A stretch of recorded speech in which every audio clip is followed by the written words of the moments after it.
Hey friends of the forest, Dandelion here. Welcome to another edition of Foragers broadcast.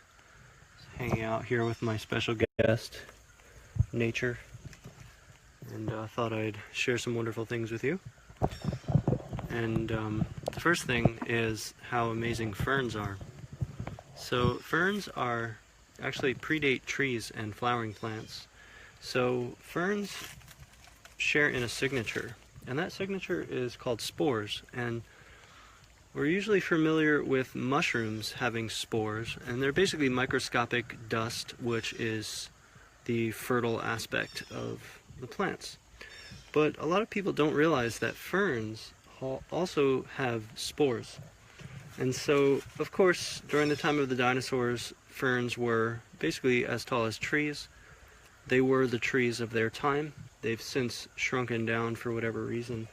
And so here you can actually see that there are these spores on the underside of the leaves of the fern. And not only that, but they're arranged in such a beautiful symmetry that it's just really remarkable. And so in each of these is probably a couple thousand different spores. And you can see that orange coloring. So one of the cool things I've seen recently is for art projects. Hey friends, I'll get to your questions, good questions. So one amazing thing I've seen just recently is that people actually took the fern leaves when they were about to drop spores, and you actually can put them in a notebook, and they drop spores in the notebook and make beautiful patterns. So if you're artistically minded out there, try collecting some fern leaves and arrange them into a mandala pattern and see what you come up with, and tag me in it. So Philia says, I got a nasty busted lip. What can I use to help heal my shaman brother? So basically the deal is with injuries, first of all, go on returntonature.us. And I have an article there called Herbal Protocol Points for Injuries and Inflammation. And I think that's really important. So we want to address a couple systems when we're talking about inflammation or injuries. One of them, of course, is, are you getting enough omega fatty 3 acids? The other one is, what are anti-inflammatory herbs to look to? So turmeric, willow, there are others. And then obviously dealing with the situation at hand, the topical application. So if you're talking about, bleeding, then anything from cayenne powder, which burns but works, to turmeric powder, to bentonite clay, to almost any herb powder. Or if you have fresh herbs available, if you can grab a yarrow leaf and chew it. Otherwise, plantain leaf, plantago, and chew it or break it up really small and put it on that area. That will help to staunch the bleeding directly. You always want to apply pressure to a cut. And you want to keep that pressure going for several minutes so that your blood platelets can actually form like a scab. Essentially, the blood dries and that stops the bleeding process. So that would be the first step, and then go home, and after 1 to 2 days you wash off the turmeric or whatever it is, and you start then treating it carefully with maybe anti-inflammatory herbs, maybe a mix of essential oils in a diluted fat, or just the fat itself, almond oil, coconut oil. The crows are dancing. So those would be topical applications, and then increase eating turmeric and herbs or foods with omega fatty 3 acids in them, and then continue to stay on that area with an essential oil, like we make essential oils with a salve with essential oils inside of them, and that will continue to just reduce the chances of scarring and help to keep it moist and help the cell tissue to continue to proliferate. So that's one thing you want to consider, is there's damaged cell tissue at the periphery of that cut, and hydrogen peroxide totally destroys it. Neosporin probably totally destroys that cell tissue. So honey actually has a small amount of hydrogen peroxide, so it's antiseptic. It will work just as good and then doesn't destroy the epithelial cell tissue. Yarrow alone grows, I'm trying to remember, yarrow and comfrey should be used in combination because I forget which one covers over the outer layer and can trap in infection, and the other one grows the tissue from the inside out. So they're said to be used in combination, preferably. So good question, and feel free to ask any other questions if anyone has them. Just want to show you, I found this amazing spot today. I didn't even know this was here. I feel like this is a powerful sanctuary. It's a nice rock face wall in absolutely sort of the middle of a suburban neighborhood. I feel like nobody ever comes here. Nobody even knows this exists. I just wandered down the side of a trail. The other side of this huge rock face is just a basic old park that barely anyone goes to. And so I really feel blessed today to have found such a sacred medicine spot. You know that indigenous people were coming here for healing and ritual and medicine. So really powerful. Another plant I'll show you all is, this is a young elderberry, which is kind of hard to tell when it's in this young stage like this. But of course the elderberry leaves or bark are purgative, so you don't want to consume that. But hopefully one day it will be tall enough to harvest from. And elderberries, elderflower is really good for the respiratory system. Elderberries are also really amazing at reducing the severity and onset of cold and flu. So stock up on your elder and make sure to dose yourself up so that you can remediate your symptoms. This is one thing I always encourage, is think about what usually happens to you at a given time and then compensate for that by starting early. So good timing, Izzy. She says, what can I do for stubborn mucus in my chest from a nasty little cold that I'm over? So for that you want a class of herbs called expectorants, and elderberry happens to be one of the great ones. So elderberry elixir, chug it, and then as I've mentioned, OSHA. You can even put the OSHA in the elder elixir, and those are a couple of my favorites. I think yarrow can also help. So you want to be careful with, for example, astringent herbs can dry up the mucus, but then it could suppress the virus or the bacteria. So why your body produces mucus is the big question. It's not just happening because your body is bored. It's happening because your body is having a reaction and it's killing off a bacteria or a virus. And then it's actually producing this mucus substance as a way to purge that. And so obviously the allopathic methodology would be to suppress those symptoms and try to make it go away as fast as possible. The holistic or herbal perspective would be to actually try to open and expand the lung tissue so that you can have the expectorant capacity to cough it all up and out. So that's really the way we want to go, and although that may be more uncomfortable in a short term, it's much better to get that dead cell tissue, those toxins out of your body, than to repress your symptoms and keep it hidden. Another thing you can do is run the hot shower and get in there and let the steam, breathe in the steam, and try to take deep respiratory breaths until you feel the mucus moving and try to cough it out. The other thing you can do, of course, is you make a steam of maybe, say, peppermint, oregano, thyme. Basically, you make like a pot of tea and heat it up so that it's steaming out, and then take a towel, take that pot, and just sit on the floor somewhere and put the towel over your head and cover over the pot and just inhale it, you know, and try to take big, deep breaths. And maybe you need your spittoon there. So just try to get to the point where your body is starting to spasm, right? Your lungs start spasming to get that mucus up and out. So don't be shy, don't be afraid to hock loogies. Phileas mentions, can I take some oregano oil for the busted lip? No.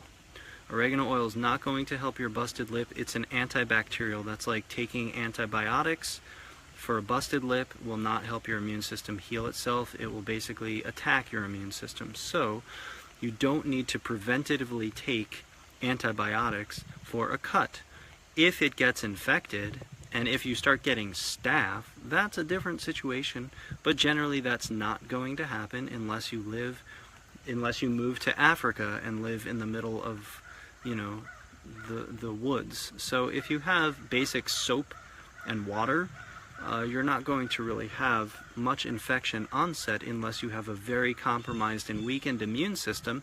And actually, the more you take antibiotic substances, even if it is oregano oil, the more you will have a compromised immune system. So we only want to engage in oregano oil or consumption of essential oils in very rare cases when teas and tinctures in combination aren't working.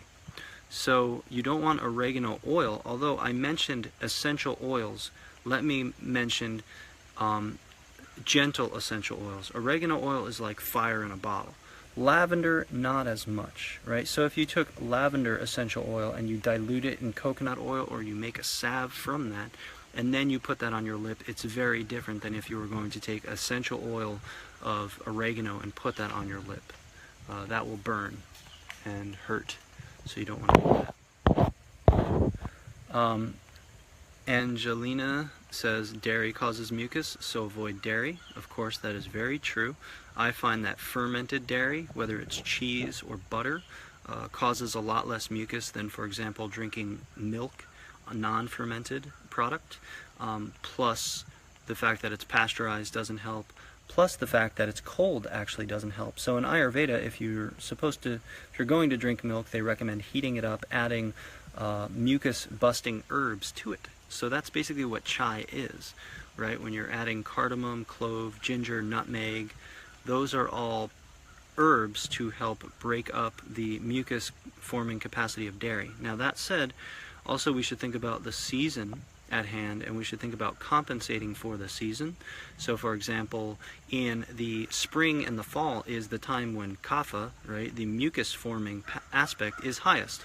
You have the most moisture in the air, and in that time we should avoid eating things that are cold and damp and mucus forming. Then in the middle of summer it's not going to be as bad or hard on the body. So that's called an AntiDosha diet in Ayurveda, and if you're interested, please come to the Ananda Ashram retreat that I'll be having on Halloween weekend in Monroe, New York, and there we're going to talk a lot about Ayurveda and understanding the doshas and how to eat an AntiDosha diet. So definitely avoid mucus-forming herbs. Phyleus mentions also the smoking of mullein leaf, which is, I would put kind of on the aspect of starting to suppress. So mullein leaf, if you smoke it, is going to dry the mucus. That would be important in cases where you need quick acting treatment when, for example, you're losing sleep. So what I would recommend for a persistent respiratory infection is during the day, make it uncomfortable, do the expectorants, right? Keep treating for antivirals, antibacterials, lymphatic, liver, all of that. Make your formula based on that. But then at night, if you can't sleep, then do something I should say, to appease the symptoms, and then start again in the day to, give yourself the workaround. So, for example, smoking mullein is one thing, but I would also recommend, well, there's spice bush, if you have spice bush familiar in your neighborhood. So I would recommend, first of all, not everyone has the same respiratory infection, so a lot of people get goopy, right? This is the constitution. But a lot of people get very dry, and if you have a dry, hacking cough and you smoke mullein, it's not going to help you. If you have a wet, damp, dank, gurgling cough, then smoking mullein can help. I also recommend, if you're trying to lay down and you're coughing all night, take cardamom pods, keep them by your bedside, and just eat them when you wake up and you're coughing. It numbs your throat. It will help you sleep. So that's another thing that's very important. Blake mentions, are any herbs that have a powerful effect on Bartonella? So Bartonella is one of the co-infections of Lyme disease. Lyme disease proper is known as Babesia.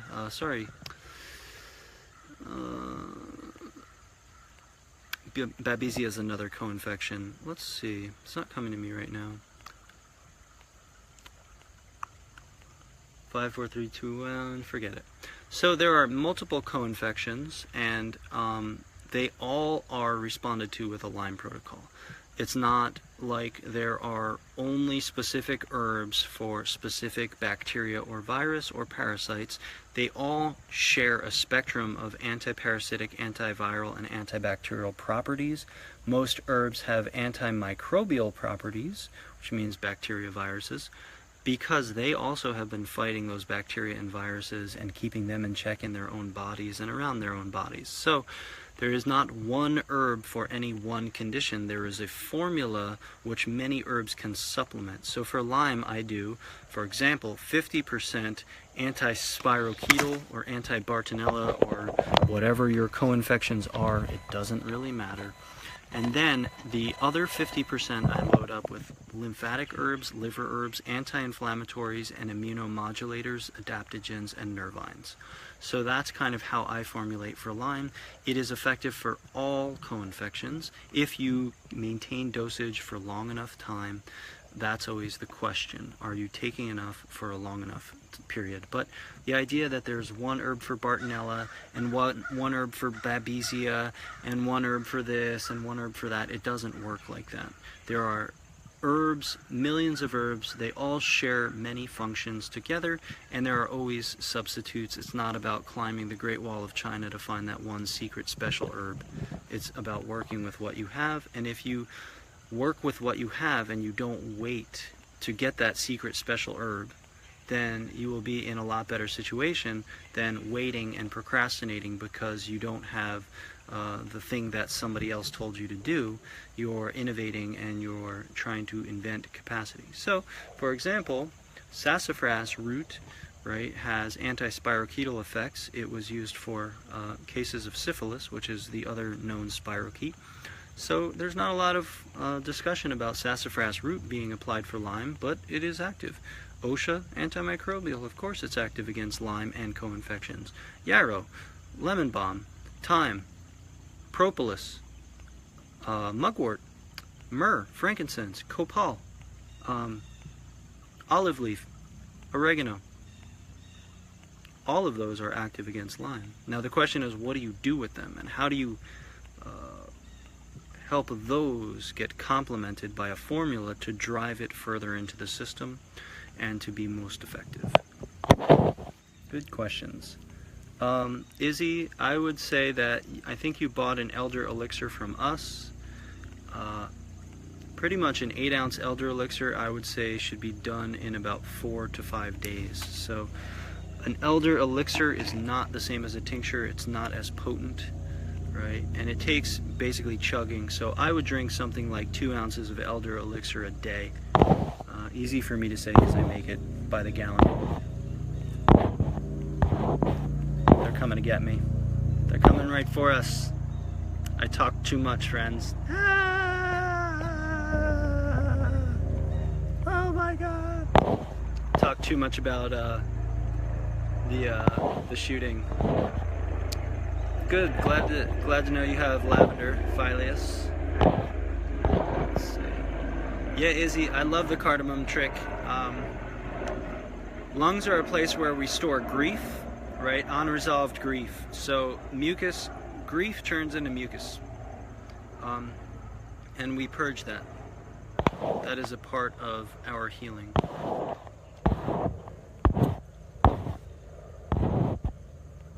Rich says, do I ever come to Ohio? Well, I'm actually planning,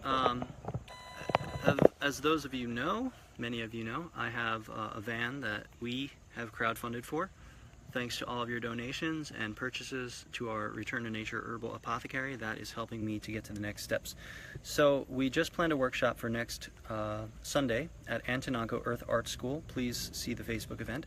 And there I'll be doing a fundraiser, as well as we'll be building the solar panel setup in the van, in the Forage Mobile.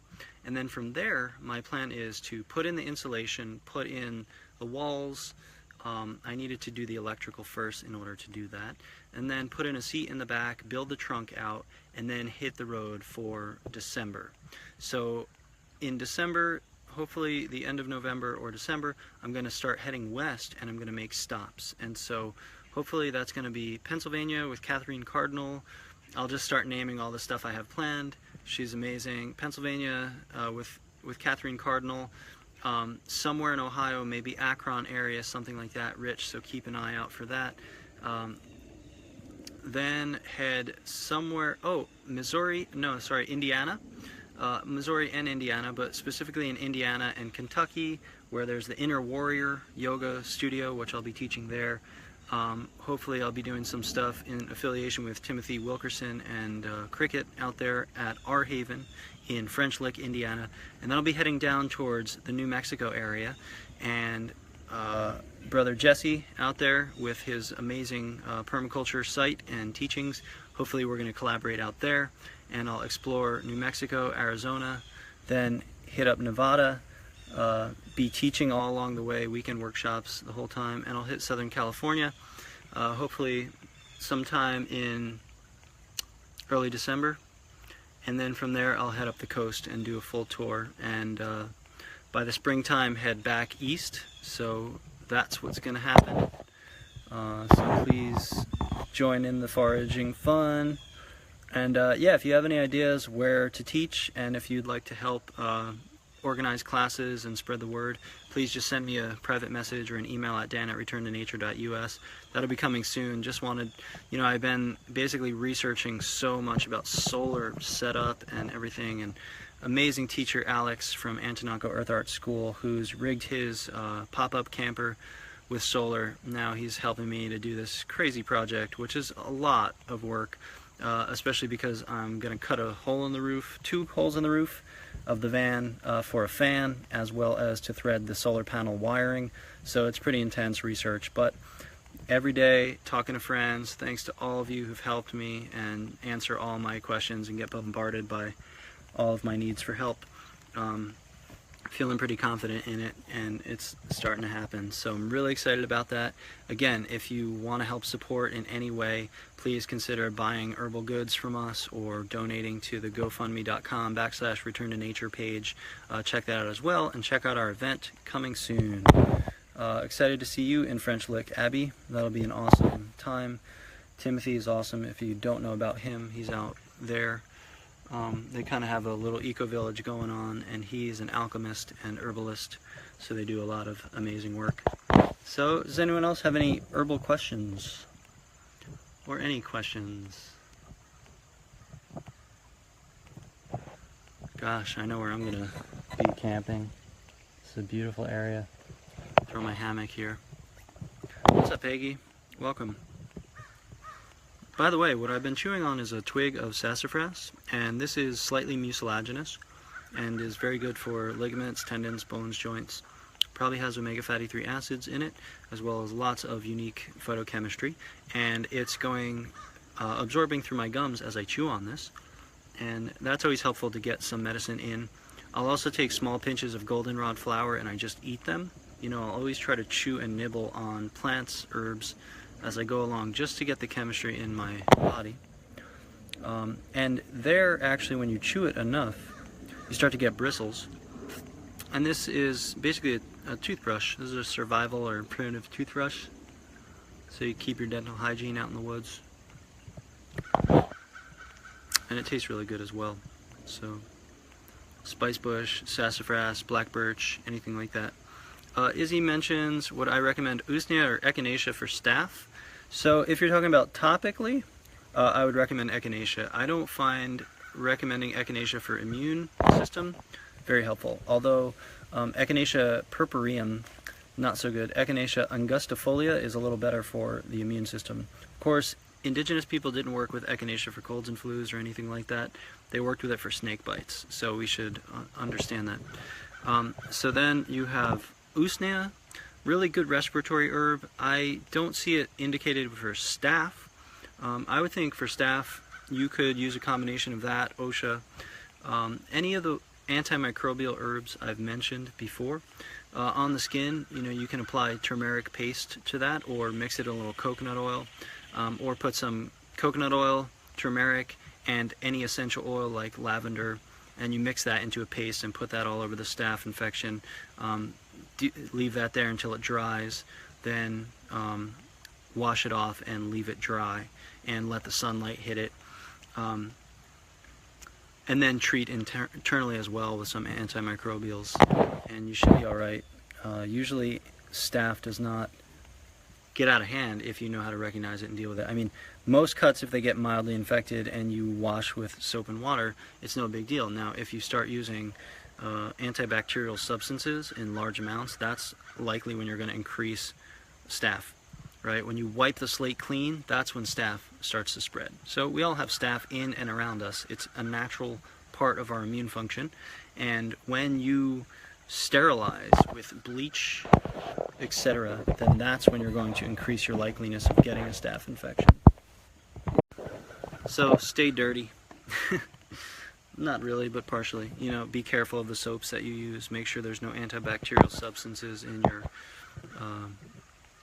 you know, cleaning products, your soaps, things like that. Anyone else have any questions? Oh, Peggy, awesome to hear. Glad to hear it. Peggy came to last weekend's classes, and we started licking sumac, staghorn sumac, smooth sumac, and winged sumac are all good. Poison sumac is not good, so don't lick that one. But you can discern it between its white flower clusters, and they droop. Where the other three I mentioned are prostrate, they are up, facing the sky. And those are amazing, high in vitamin C, really sour. So sour is related to the endocrine system, the hormones, right? The sour flavor makes your mouth secrete, but that's not only water, that's also loads of enzymes. So don't forget, that's a chemical reaction, right? When you salivate, you're having a chemical reaction. If you can understand that that sour flavor is applied in your mouth in that way, then if you internally consume sour foods, they help your endocrine system also secrete, right? Awesome, Izzy. Good to hear. Sumac liquors. Sumac liquors forever. Oh, Phileas, yeah. Kind of like Cranberry Lemonade. So you can take sumac when it's sour, and you just soak it in some water, throw the berries in there, and then just shake the container. You don't even need to do a hot infusion. Just the little particulate gets in there, and then it's super sour and delicious, and you can add some maple syrup, even some crushed black pepper or cardamom. All sound nice to me. So those are all really great additions. One of the things I also noticed is that I could now bring people on camera. And I don't exactly know what that means, but that's something that would be pretty cool. So we'll get there, we'll get there. We'll see what happens when I press that button eventually. So also, if you want to learn more, check out my youtube.com/returntonatureSkills, and there I have tons of videos, Foragers broadcasts, and then, oh, Phileas, that was you. It wasn't frustration for me, it was just wondering why you worked so hard for something that could be potentially poisonous, but glad to hear. That was actually very insightful that the devil's walking stick berries in the Araliaceae, the ginseng family, also are applied as a food and medicine, so I'll definitely be trying them again. I've tried them in the past and they've just tasted really off, so I was concerned, but really good to know. I also eat the young shoots of devil's walking stick. Those are amazing, so definitely good things. So as I was mentioning, you know, also check out my upcoming classes and workshops. You know, I put them all over my Facebook page in the events section, and my website, returntonature.us, on the upcoming classes section. So check all that out. And sending y'all lots of love. Have a blessed day. Peace, peace, peace.